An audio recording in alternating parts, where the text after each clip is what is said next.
Merci Balandinho social du Congo et Sengozali à Kutana Bino na émission na Bino Bolingami to le Belamboka Congo ni to ko bello parce que banso babanda cause la discours ya Kabuntu a Kabuntu oyobwe biso banso to ebi akanaki akoloba nini lelo oyobwe Jean-Marc Kabuntu a lobby mais na moni on dirait na kaba to akabila ba sepeli parce que ba lobby que Jean-Marc Kabuntu a rejoindre enfin opposition.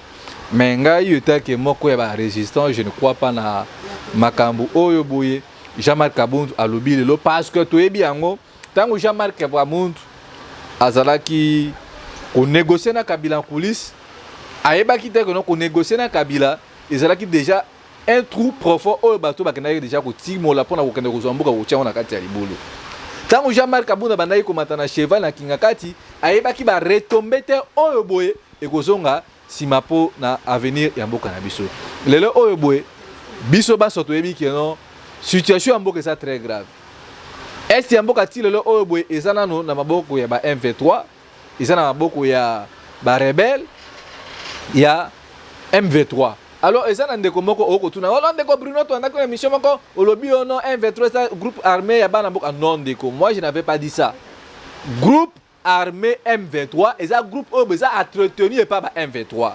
Alors M23 n'est pas qu'on produit. Aza ko sala financé par Rwanda peut-être qu'on prenne nga mabe.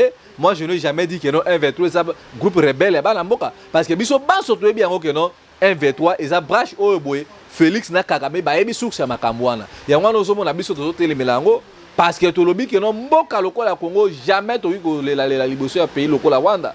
Parce que tant on a moni dimanche évêque Mukuna pasteur Dodo Kamba groupe na bangwana na ministre ya oyo mamola takabilamba vers oyo bokwa bato kimbangise oyo bosoki ali Adel soki nani wana boke ne ko sambe na martyr mais boko boso na suke non les mêmes martyrs wana bino boyambaka Paul Kagame Mukuna pe azalaka na kati wana les mêmes martyrs wana Félix akenda ko consacrer mboka na maboko Nzambe so pe zaka debia malédiction to koyeba wapi alors biso to kanisi que non lo sambo oyo bino bosambeli que non kimia ekota na est ya Congo mais moi je pense que non le sambo na bino ça comme si que non conscience il fait contre la mitua ba congolais pour to telema to simba bibundeli pour to se défendre contre agression autosana mais malheureusement nous avons un pays nous avons déjà au ba ko luka opportunité na bango ba ko luka nini ko garder ba intérêt na bango ba poste na bango ba ko ba to implorer miséricorde ya Nzambe mboka nini na monde on a ba prière ndabino ba kolonga bitumba bunagana na prière ndebino kaisiko Paul Kagame ko kalo sambu na bino non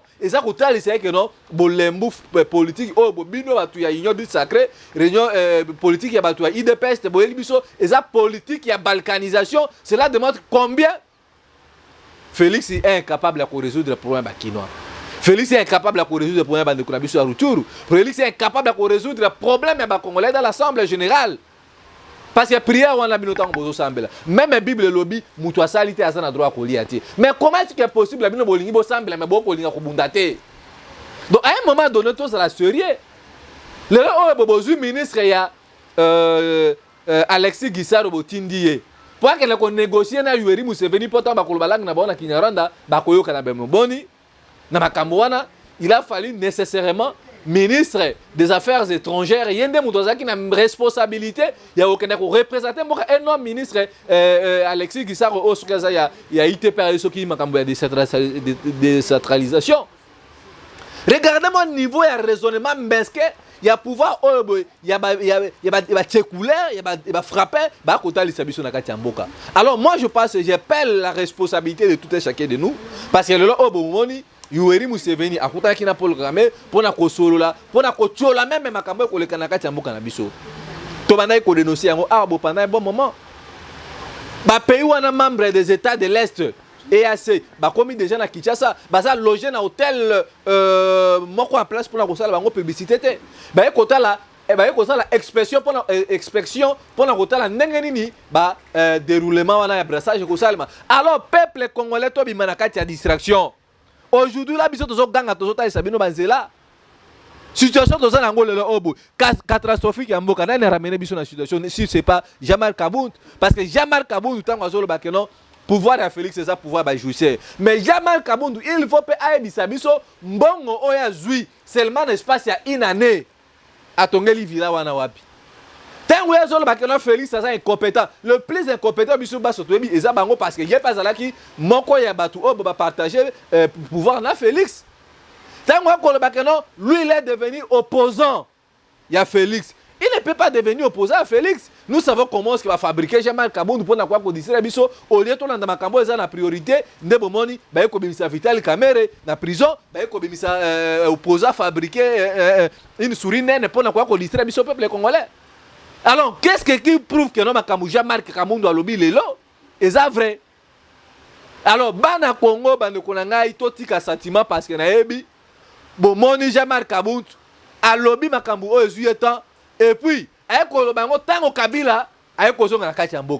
voyez que tout ce qui se prépare dans le UDPS, c'est une machine à l'okuta pour préparer, pour déstabiliser lutte na biso à résistance, pour déstabiliser bitumba le peuple congolais, pendant 18 ans, pendant 2018, donc nous devons comprendre et puis nous devons être très vigilants parce que tout le monde qui a dans l'élection il y a 2016 tango mbilinga tango tungulu tongole bandaki entre Moïse Katumbi na Joseph Kabila c'était quoi botala makambo ce qui se ressemble botala va propos à Jean-Marc Kabound il dit quoi je suis opposant et non à système mais je suis opposant à Félix Tshisekedi alors biso tonga dozala a commis opposant à Félix c'est pourquoi parce que intérêt politique na bango ba yokanité et puis le Obomani a se transformer, il y a opposant, il y a Félix et Olé à Kokoma opposant, il y a système pour que toi bengana mboka, toi bengana batu oh boya bengi bango que ça incompétent, on ne peut rien s'attendre dans UDPS parce que bango yo va démontrer compétence na bango donc il pas là qui na kat c'est pareil na makambu to monaki ya Moïse Katumbi na Joseph Kabila na 2015 tangu Joseph Kabila fabriqué Moïse Katumbi comme opposant na oh ya banai ko ba kenon na telemeli Kabila parce que linga ça la faux penalty na telemeli Kabila parce que penalty à liboso on dit maki yango mais o ami ba to boy yango ami ça to kolingate et puis par après nous tous nous avons vu oh ezalaki gêne na bango ba préparer ki Moïse Katumbi pour na quoi déstabiliser bitumba o ezalaki résistance o ezalaki na kati la muka alors nous devons tirer des leçons parce que makambu o boy tant Moïse Katumbi na Kabila basalaki il y a un moment donné bon monaki Moïse Katumbi akimaka kendaki na mikili ya libanda donc Kabila ebaki ba secret Moïse Katumbi de même Moïse Katumbi ebaki secret ya Kabila alors de même ce qui botali histoire o boy ya Jean-Marc Kabound na Félix bon mona eza comparablement na makambu ya Moïse Katumbi na Kabila donc eza parallèle donc à un moment donné mona que Jean-Marc Kabound ba ko contrer ya ko kene soit exil et puis Félix a réussi kuna ye il y a comme même besoin d'un glissement et puis dans les jours à venir beaucoup monde a Jean-Marc Kabound a reçu à l'isusu o ba ko baleni les réconciliations il y a ba kasaye ba ya kovanda pour na koluka pour ça la réconciliation donc biso peuple congolais tous à la très vigilant na makambu obo tozo mona ngolo kola maseki parce que tant que biso tozo luka ko réunifier force na biso ya ko libérer mboka na biso na kati na boko ba muna ya ko libérer mboka na biso na ba oppresseur bozo mona ka tala distraction ne ko ambale biso koto ebo makambo ya bato ba yiba kambo nga procès ça joue babima na prison donc vous devez comprendre que notre mission Kamerhe ya zalaki nango yango oboy to bandi épisode de mosusu ya sika alors biso bande ko na biso ba congolais tangu Jean-Marc Kabound a koloba que pouvoir à Félix on ne peut rien s'entendre à ça Jean-Marc Kabound peut nous dire azumbongo wapi ya kotonga villa kotonga ba stade ya kotonga ba école banine il peut aussi nous dire Félix est incompétent, certes, il est pas incompétent pour partager le pouvoir. Oh boy. Tant que a lobby que ngai mutu na sala Félix. Donc le lo peuple congolais, to fungola miso parce que ba aventure obo to reconnaitre ngo sur na 2023 té parce que tout monde que Félix est kazawana eza parce que Jean-Marc Kabound dans lobby ngo le lo que ye mutu akomi a façonner Félix. Tala théâtre UDPS ko sali sabiso. Donc politique ya UDPS banda ko bunisa Mobutu ezaki nango ba mascarade ndenge pe mo boko mona Jean-Marc Kabound ayeko sa biso mama na mascarade oyo boy toyebi ke non Jean-Marc Kabound azana na niveau te ke non akosa la résistance ou bien akosa la opposition vis-à-vis ya Félix Tshisekedi. Alors makambu ya ba carré minier na Katanga pourquoi Jean-Marc Kabound a dénoncé ki yango te parce que yepema azana kati ya biloko wana Donc aujourd'hui là, le peuple congolais, un peuple mouton, nous sommes un peuple malanangoulou, au moment où on a la diaspora, beaucoup de soutenir Moutouka et Jean-Marc Aboud. Nous devons faire très attention avec connaissance de cause. Je sais ce que moi je suis en train de dire. Tant que nous avons soutenir la résistance, tout ça, non, parce que moi je ne crois pas à Jean-Marc Aboud, ni moi opposant, parce que papa était un Tshisekedi leader son vivant. Il n'avait pas crié à Vital Kamerhe qui espionnait Joseph Kabila. Parce que bon, Joseph Kabila est capable de former, de préparer pour la diversion politique, pour embrouiller le peuple congolais, pour aveugler au lien total à la priorité. Il y a Mboka, ndengani to benga batu ba frapper, to benga ba rendre bazana ka gouvernement, ba ko bimisa biso épisode de Jean-Marc Aboud, non Jean-Marc Aboud comme opposé à Félix Tshisekedi. Si réellement Jean-Marc Aboud est opposé à Félix, Jean-Marc Aboud 1, tindenga zawana. Azo tambola na cortège. Il y a des policiers, le Azalaki, premier vice-président de l'Assemblée nationale. Et puis des deux, pas pour mon théâtre biscuit Zali. Jean-Marc Aboud, il n'a jamais dit que lettre à démission na UDPS. Cela démontre que Jean-Marc Aboud doit continuer toujours aux anakati à UDPS. Baradia Jean-Marc Aboud, place ni bino mona Jean-Marc Aboud doit côté la lettre na démission que non voilà à partir d'aujourd'hui je viens de quitter l'UDPS. Si pas Jean-Marc Aboud a Twitter pour la poste il y a vice-président de l'Assemblée nationale ou que na côté la lettre na démission dans les jours à venir après que vous avez voyagé à Londres. Jean-Marc Aboud est un militaire l'UDPS connu de tout le monde. Parce que son Jean-Marc Aboud est un président. Pourquoi il n'a pas créé son parti? Parce que le boy Jean-Marc Aboud a permission de sa parti. Cela montre que Jean-Marc Aboud a un l'UDPS. Moi je crois que bino ba dekolanga ya ba Kongomani ba diaspora to longola makamu parce que beaucoup mona beaucoup ko zo Kabund bozu Kamerhe pona kwa ko boma bitumba biso to buna wa résistance ya kati la muka biso peuple congolais bande kwa bunagana ce qui te comme une situation c'est Jean-Marc Aboud na Félix, ce sont les deux sorciers de la République batu bandima ki ko kana ko négocier Kabila et pas Kabila pas Zara Surubewa ko kana pas Paul Kagame. Parce que combien de tours Jean-Marc Aboud a sali président de l'Assemblée nationale, premier vice-président de l'Assemblée nationale, qu'on a beaucoup dans Paul Kagame. Tout ça, cela démontre que non. Parce que Batou, ce que ça prend un terrain à Bango, bon, on va vendre calme, va trouver solution. Mais si ça l'air ce terrain ne marche pas, au moins on va commis la télévision, on a un changement, on a un alliance pour le changement, on a pour la vérité à peuple, bomi Bango, bo trahi Bango, bozu armée en Boka Boka sous-traité en haut. Et à ce moment-là, Jean-Marc Aboud peut se dire aujourd'hui, opposant ou peut se dire résistant plus que moi, Bruno Mimbenga. Tant que biso bazo beta biso bagaz. Tant que Jean-Marc Aboud nazo tobola ba pine ba tuna balabala awa boy. Tant que Jean-Marc Aboud nazo beta ba mama na biso na paska na masina. Azo sopa ba biloko batu. À ce moment-là, Jean-Marc Aboud était où? À ce moment-là, conseil c'est là qui était donc conseil sa moto et il est suko parce qu'ils ont partagé un bilan largement négatif. Bazu mboka koteka yango. Il a fallu pas bisabi sur Félix a signé qui n'a pas Ougandais n'a pas Rwandais. Je parle avec beaucoup de colère parce que Batou situation comme une angolelo, Jean-Marc Aboud, c'est le pourquoi et puis il est complice de tout ce qui se passe aujourd'hui à l'est du pays. Alors, chers Congolais, nous sommes bien Sabino dans l'ensemble. Ne tombons pas dans l'erreur il y a Batou il y a eu de pèse. UDPS c'est sa machine à l'occulter, machine à diabolisation.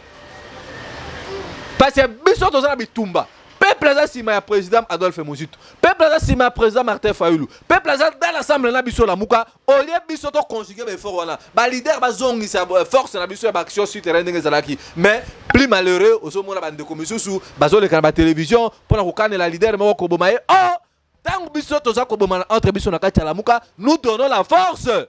Ya ba to ba Jean-Marc Aboud na ba Félix. Alors peuple congolais, tous à la distraité. Et ça ba langage moko un discours politique. Oh, Jean-Marc Aboud, ça les communication politique. Tant qu'on lobby que non, régime a Félix c'est incompétent. C'est pour séduire le peuple congolais. Tandis qu'il y a personne qui n'a qu'à Bila, il est député au sein de l'Assemblée nationale. Qu'est-ce qu'il fait là-bas dans l'Assemblée nationale? Alors, tous ces pilana nous parce que Batouana Toyebi est fonctionnellement là-bas on débat fonctionnel. C'est ridicule tant que tout le monde. Jean-Pierre Bemba na Équateur. Koloba que non. Depuis que nous avons dit que courant na kati ya libenge awa tena zongo non c'est faux peuple congolais naza prino mimbenga mobundere mboka tozo bunda bitumba poto libérer mboka na biso. Président Jean-Pierre Bemba poto zongisa bato na histoire. Na 2005, il était président, vice-président ya Ecofin. Il n'était même pas makambo de face mboka. Batouba Sobaïbi Yango Jean-Pierre Bemba l'élection en 2006. D'ailleurs, c'est lui qui avait retardé l'élection en 2006 pour ses intérêts parce que Zaka vice-président chargé Ecofin makambo mosola mboka.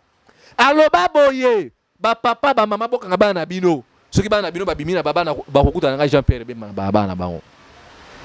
Là quand il avait tenu ses propos, ezaki pour na intérêt na e. Pour protéger les intérêts. Et aujourd'hui, là, quand il vient nous dire que nous courons depuis à Koli, Jean-Pierre Bemba Botami na Sud-Ubangi, Jean-Pierre Bemba Koli na Libenge, na Zongo, na Ingende, ba côté na Bango, na Mboka, na Bango, kuna. Courant ezalaka na kati ya Libenge. Oh, bo courant na kota na barrage ya Zongo, na Mobaimbo, côté Centrafrique, et ben là, quoi, alimenter Jean-Pierre Bemba Koli na vie à bourgeoisie, courant ezalaka à l'époque, mais pour la commune, la dimension à Mouté, ma belle, bateau, tout ça, na Bango, il s'est dit quoi, pour na quoi, ça, la propagande de Félix, non, depuis na Botama, ce qui y a Botama qui courait, ça qui n'était pas Jean-Pierre Bemba, n'était pas une moindre personne, na Mboka, na biso. Botala batou, oh, quand il s'agit de leurs intérêts, bah, roloba malam, bah, quoi, bah, discours, bah, ange. Alors moi je pense que moi Bruno Mimbenga, je n'ai jamais cru au combat de gens de l'UDPS et je ne le croirai jamais. Parce que l'UDPS c'est mis sur un pétrin. Kabila a commis kotambo librement na Kinshasa. Kabila a commis kotambo là quand on a avion pour na quoi tester popularité na pour na ko bema biso na diversion. O le biso to na focus biso bande ko ya la muka. Pour na ko benga batu oyo boy. Mais ozo mona batu miso bazo na pour na ko séparer. C'est très grave. Nous devons faire très attention parce que Nabi Sabino samedi passé par parti politique nous sommes dans l'Assemblée nationale. Bisca au président il y a Seigneur Bengisa qui bango. Quoi bisa bango que nous sommes 28 mois il y a retard à l'élection. Donc 28 mois les équivalent il y a 2 ans quelques mois. Alors tant que Jean-Marc Kabunda bino na longo poto que na glissement c'est ça que ayebaki makambo depuis très longtemps pourquoi il n'avait pas dénoncé ça? À moins que Simbita quoi que ça biso diversion. Donc moi je pense que non si il n'y aura pas des élections dans Mboka Oyoboye. Parce que ma cause est libérée. Il faut tout libérer dans le Congo. Et puis, il y a une élection bien. Ce qui a fait Félix, c'est un chemin pour créer des opposants pour les poste na bango bakena kusandi bazibe na basalaka. Batu o ce qui va respecter volonté à peuple été, bango a déjà déclaration à guerre. Oh Félix na batu na ina Jean-Marc Kabundu na Kabila ba créer vis-à-vis à peuple congolais. Alors raison pour laquelle nous sommes en train de travailler la population, nous sommes en train de mobiliser la population comme un seul homme, il y a pour mettre batu obwe de côté et puis côté la Jean-Marc Kabundu avec un regard lokola Vital Kamerhe ndenge aki ko memabiso na kati ya makambo obwe to sali. Donc voilà un peu réflexion na ngai ya lelo. On a makambo tali Jean-Marc Kabundu. Matata Ponyo. Bon, moi, je vais faire une pièce de théâtralisation. Ah, oui. Maintenant, tu as repoussé le sous procès pour le 21. Mais nous avons dévoilé comment ah, oui, vous avez troublé. Papa, moi, que Félix n'a pas tout le monde. Peuple congolais. Maintenant, tu as Félix. Pendant que non, je ne serai pas candidat président de la République. Donc, Makambo ya Bukangalonzo, bo Siriso yango, bo lobela yango le sous-té. Ndele lo obobo moni. Félix et Tshisekedi. A bengi ba juge pour la koyebisa bango ba repousser dossier Matata Ponyo oyo beko ko ba dossier moko a repoussement parce que Félix na Matata Ponyo ba trouver compromis oyo boye ba promettre Matata Ponyo comme à Rosala parmi le gouvernement dans les jours à venir. Chers Congolais, chers compatriotes, l'air est tellement grave. Je sais ce que je suis en train de dire. Nous devons nous lever et barrer la route aux imposteurs de la République. Ceux qui te bondit boye bango batu oyo boye banguna ba pesendenge papa honoré banda banda koloba bazabolo ba kwa okota kati na biso et puis ekozala tota alors ce qui que biso peuple tout la mukite tout télémité alors ekozala pona biso une manque à gagner et puis ekozala déjà trop tard mais néanmoins biso ba résistant ba Bruno Mimbenga la bande ko ngai kulutu na dosta ba mama Osea bande ko Trésor King Bukele na bande ko nyoso oto bunda kabituma na biso je crois tous en mission, il y a tout le monde na biso, il y a mobiliser les jeunes na balabala ko tambola parce que déjà monguna na biso aebani monguna na biso eza monsieur Félix na ba Jean-Marc Kabunda ba Vital Kamerhe oyo boye bandima yo ko kende ko négocier na Yoweri Museveni en coulisses ya ko batama. Ya lelo na suki awa boso ko zambana ya liboso ya ko landa émission o to lobela mboka Congo numéro na biso zali plus 243 81 73 11 702 plus 243 81 73 11 702 102 kuki obenga biso comme la biso pour soutenir bitumba résistance afin que to barrer nzela ya Jean-Marc Kabund oyo boye azolinga koya ko distraire opinion publique ce que nzamba lingi tukutana na bino na mikolo ezali koya ingeta